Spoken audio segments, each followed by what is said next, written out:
سلام، امیدوارم خوب باشه. با قسمت سوم ویدیو جهان پرتغالی زبان در خدمتتون هستم.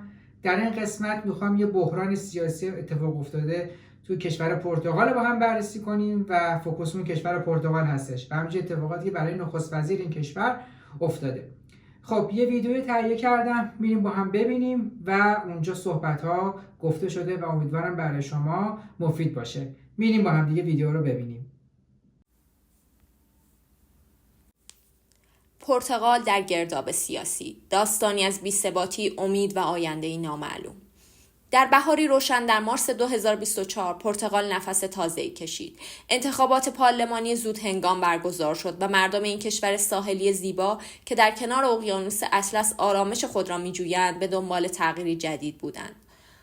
آنتونیو کوشتا، رهبر حزب سوسیالیست که موفقیت‌هایی در رشد اقتصادی و کاهش بیکاری همراه داشت، در نوامبر 2023 به فساد متهم شد. کوشتا استعفا داد و پارلمان منحل شد. این انتخابات امیدها و چالش‌های جدیدی را به همراه آورد.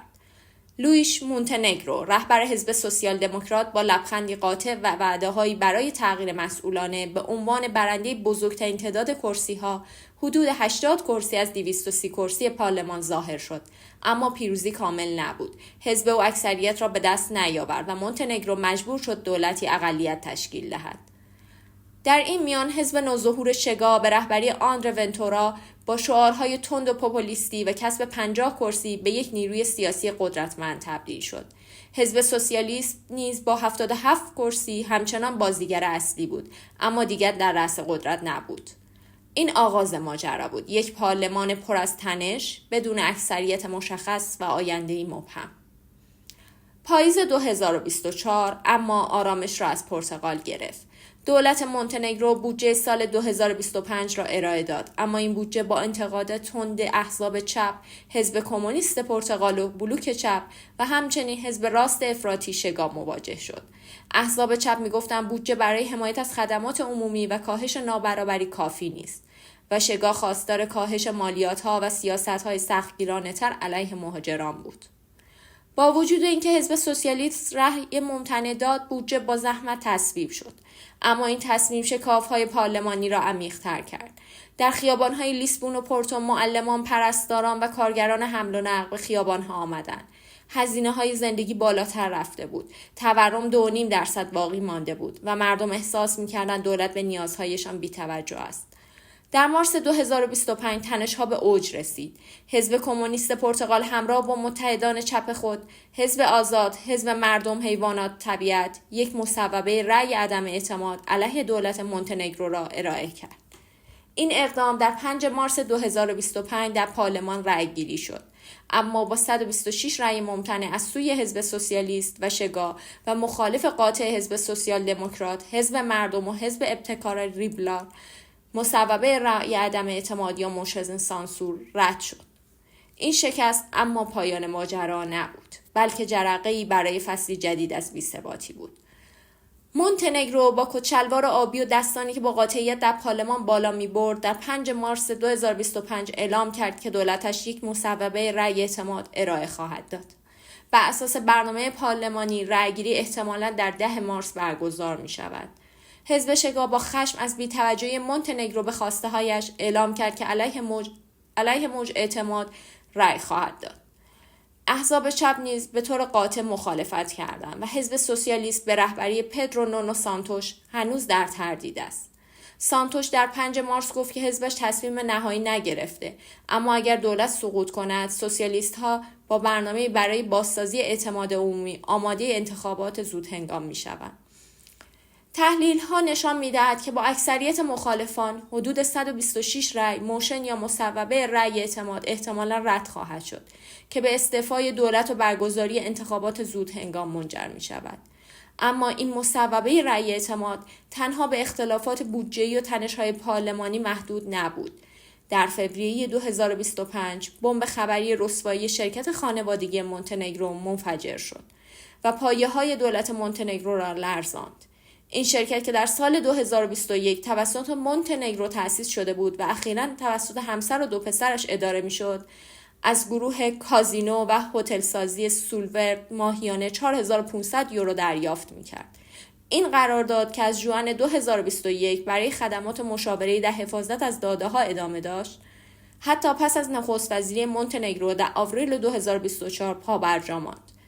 این موضوع شایبه تعارض منافع را برانگیخت، زیرا مونتنگرو بین 2018 تا 2022 به عنوان وکیل سولورت در مذاکرات تمدید قرارداد کازینوهای اسپینو و آلگار فعالیت داشت.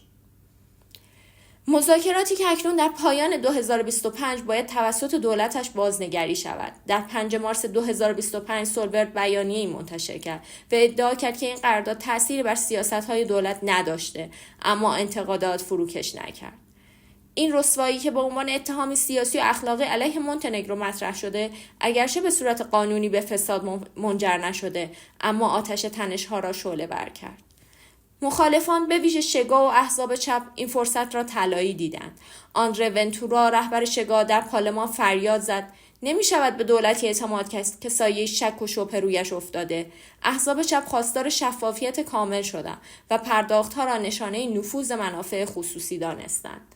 مونتنگرو در سخنرانی تلویزیونی اعلام کرد که همسرش از مدیریت شرکت خانوادگی کنار رفته و شرکت به پسرانش سپرده شده و قول داد از مذاکرات با سولورت کناره‌گیری کند، اما رسانه‌ها گزارش دادند این پرداخت‌ها 30% از درآمد سالانه شرکت خانوادگی یعنی 179,000 یورو در سال 2024 را تشکیل می‌دهد.